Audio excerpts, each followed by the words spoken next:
Hello friends, कशा आहात तुम्ही सगळे? मस्त ना? तर आज मी घेऊन आली आहे एक चमचमीत आणि झणझणीत अशी मसालेदार रेसिपी, ती म्हणजे मुंबई स्टाईल मिसळ पाव। चला तर मग आपण आता रेसिपी बनवायला घेऊया। सर्वप्रथम आपण वाटणाची तयारी करून घेऊया। त्यासाठी मी एक कढई तापत ठेवली आहे, त्यात तेल टाकून घेतलंय। आता कांदा टाकूया, टोमॅटो टाकूया,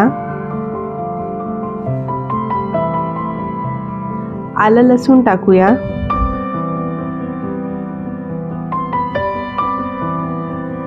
इथे मी दोन प्रकारच्या मिरच्या घेतलेल्या आहेत, एक बेडगी मिरची आणि एक काश्मीरी मिरची। हे आता आपल्याला चांगलं भाजून घ्यायचं आहे।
आपलं मिश्रण वाटण्यासाठी तयार झालेलं आहे, ते आता आपण मिक्सरच्या भांड्यामध्ये काढून घेऊया आणि त्याची पेस्ट करून घेऊया। वाटण रेडी झालेले आहे। आता आपण पुढची प्रोसेस करूया। त्यासाठी मी एक पातेलं तापत ठेवले आणि त्याच्यामध्ये तेल ऍड करून घेते। मिसळ बोलल्यावर तरीही आलीच पाहिजे, त्यासाठी थोडंसं जास्त तेल आपल्याला टाकायचं आहे। म्हणजे आपण नेहमी भाज्यांसाठी जेवढं तेल टाकतो त्याच्यापेक्षा थोडं जास्त तेल आपल्याला घ्यायचं आहे।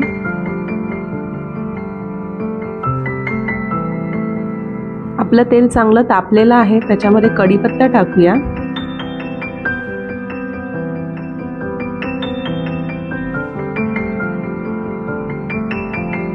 आपण जे मगाशी वाटण बनवून घेतलेलं आहे ते आपल्याला आता परतवून घ्यायचंय तेलामध्ये।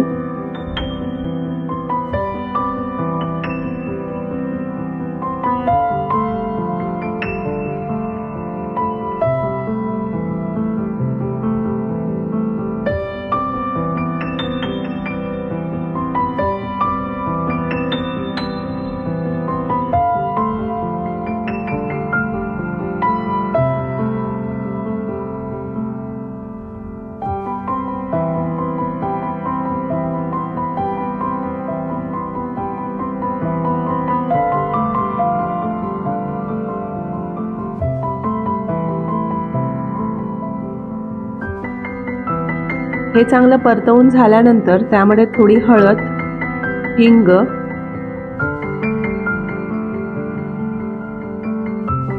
लाल तिखट हे टाकून पुन्हा आपल्याला एकदा परतवून घ्यायचंय.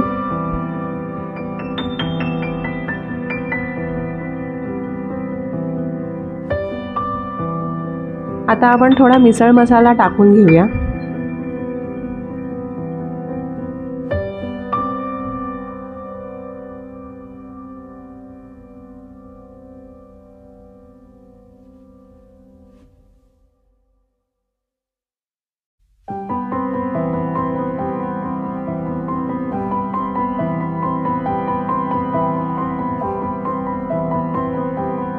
तुम्ही बघू शकता मसाल्याला बाजूने असं तेल सुटलेलं आहे.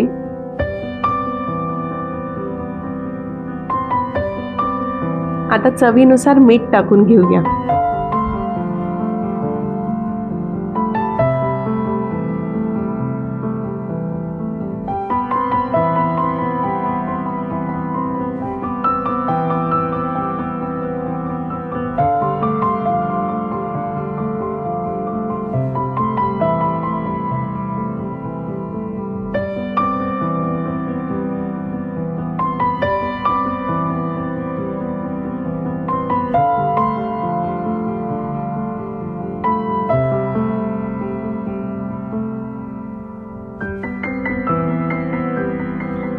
आता आपण त्याच्यामध्ये सफेद वाटाणे टाकून घेऊया.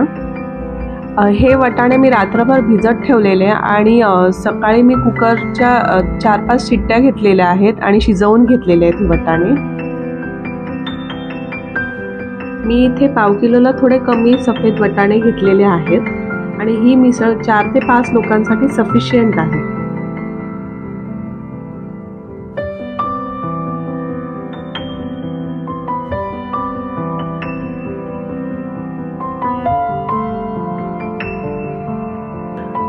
बघू शकता तुम्ही खूपच छान कलर आलेला आहे. ह्याच्यामध्ये मी बेडगी मिरची वापरल्यामुळे बेडगी मिरचीचा असा छान कलर आलेला आहे. आता आपण ह्याच्यामध्ये पाणी टाकून घेऊया. तुम्हाला पाहिजे तेवढं तुम्ही पाणी टाकून ते पातळ किंवा घट्ट असं करू शकता.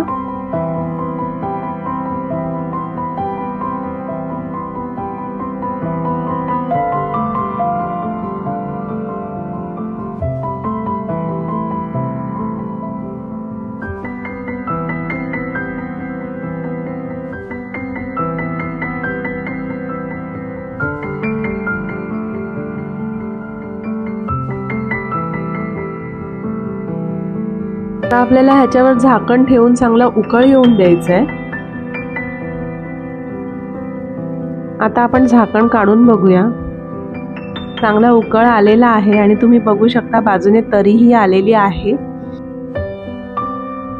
आता आपण ह्याच्यावर थोडीशी कोथिंबीर टाकूया.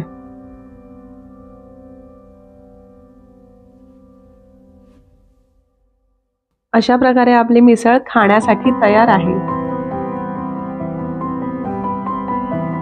एका प्लेटमध्ये मी फरसाण घेतलेला आहे, त्यामध्ये बटाट्याची भाजी टाकतेय.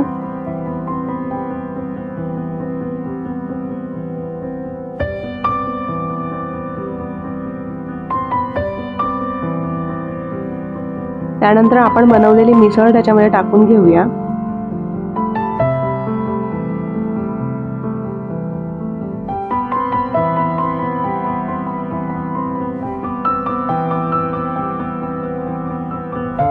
थोडासा कांदा टाकूया आणि छान असं लिंब मिक्स करून याचा आस्वाद घेऊया. आपली मिसळ ही तयार झालेली आहे.